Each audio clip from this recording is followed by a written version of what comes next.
So Tim obviously spends a lot of his time talking about badging and credentialing, and part of that, a small part of that, is obviously the engagement in his classroom. And so that brings us back to maybe some of the games and game-based learning in the classroom. So who do you think benefits most from games in the classroom? Everybody. Yeah? Yeah. I mean, let's put it this way. The students are going to be more engaged if there's any kind of gaming. Teachers have to set it up so that it's not on the front end setting up something new, so it's going to be like more work intensive. But if they set it up correctly, the point is for them to do less work and for the students to do more work. So if they don't plan that in, then yes, it's going to be more work for them, so it's not going to be as fun. But if they set it up right, then it's going to be more entertaining for them, because why can't they play the game too? Does that resonate for you? I'm not motivated to play games, actually. Why not? No frills. That's so funny. What's so funny? Girls, no thrills.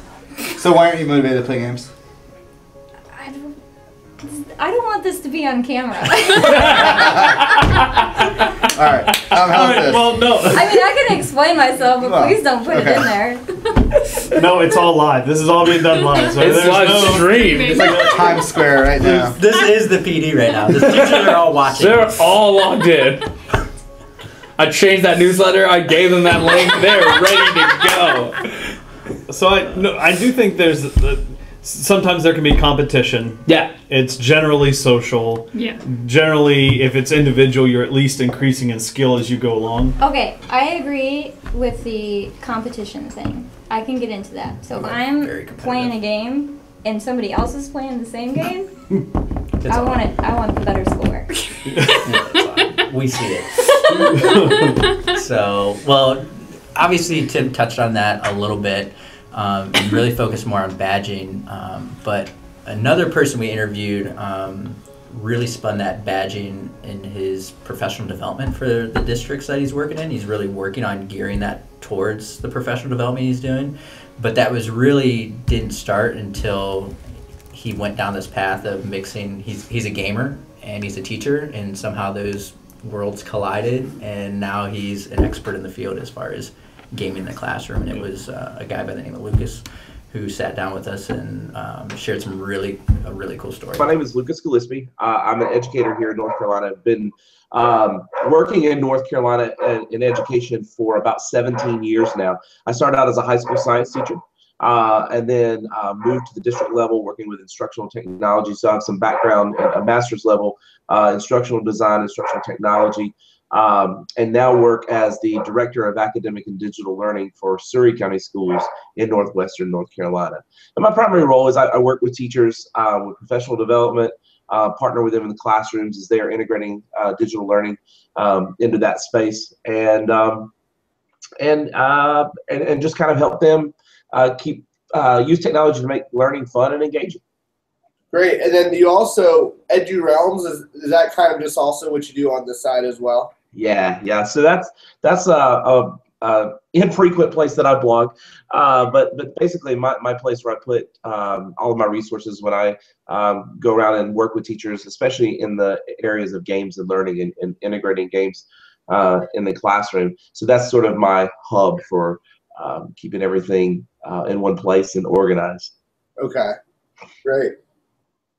So one thing that I think is fascinating is how you incorporate Minecraft and World of Warcraft into lessons or encourage others to do so. What does that look like?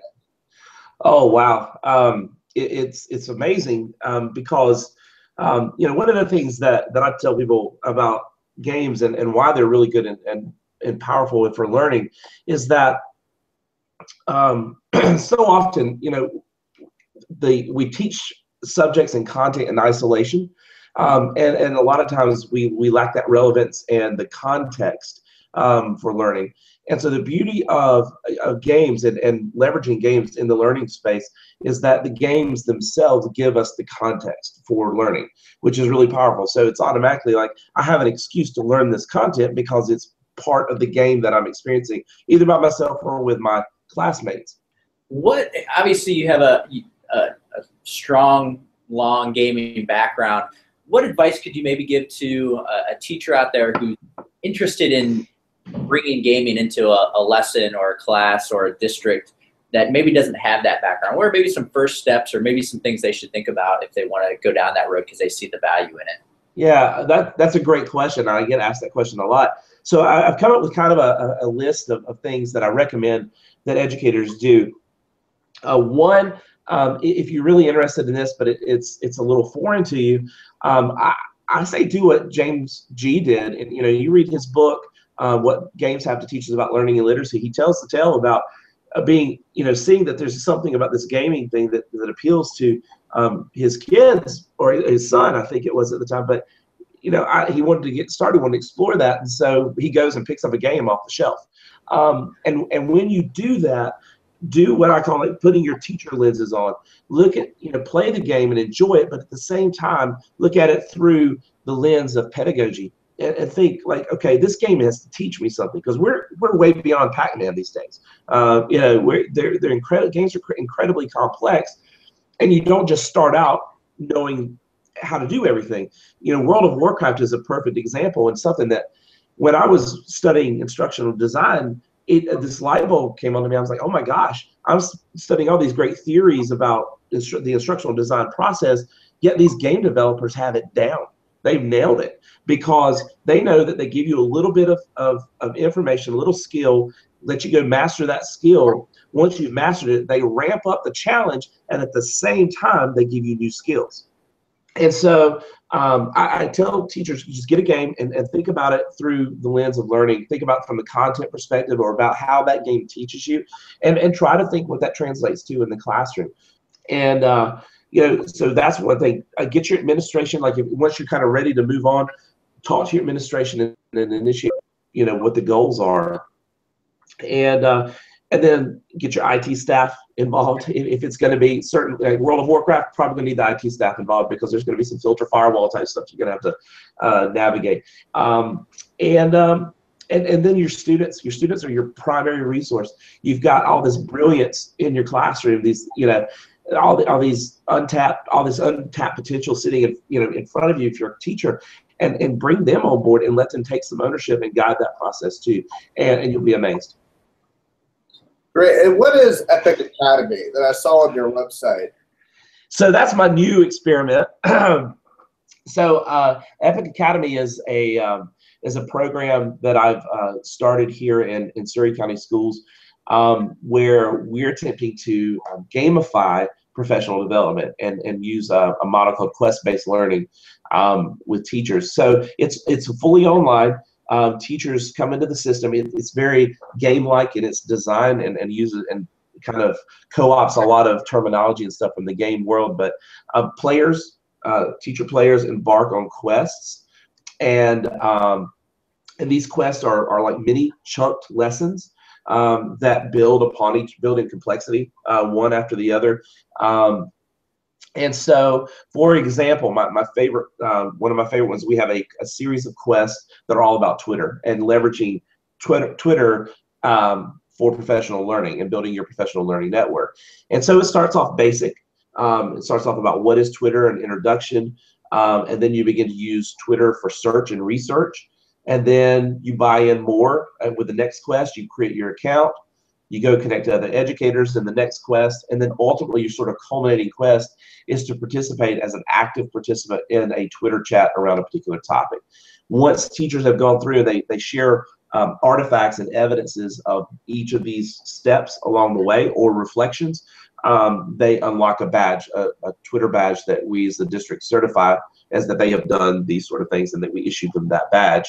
And then they can go and choose other quests. So it's been really awesome to watch how teachers are navigating that space, and it's sort of anytime, anywhere, anytime, PD for them. And they seem the feedback's been really good so far. So we're expanding it now. I've actually brought teachers in to start creating new quests. So now I'm bringing them in to create the new PD. So they're creating the PD that their colleagues will participate in. So we're adding in badges for all of the Google Apps stuff that we're using. We're a Google Apps district. We've got apps for quests for augmented reality that one of the teachers is developing for us. Coding, Skype in the classroom. It's awesome. So it's really cool. And so we're actually tying in not only do they get the badge and the ability to show off that, but they also get CEUs based off of their experience points that they accrue in the system. That's really cool, Lucas, and that's something I know a lot of our teachers are interested to maybe reach out to you about or get more information on, because we're actually charging them with leading professional development in their own district. So the things that we're teaching them, we want them to go out and lead professional development, and that's something they may be interested in kind of motivating their staff or their team with. So as you continue to develop that, keep us in the loop, and yeah, we'll do. Let us know how we can maybe get involved in that. Yeah, I'd love to. I'd love to share. So you know, we can have that conversation as well. And like any of your teachers, tap me as a resource, and I'm more than willing to share everything we've learned so far, and ups and downs and do's and don'ts and that sort of thing.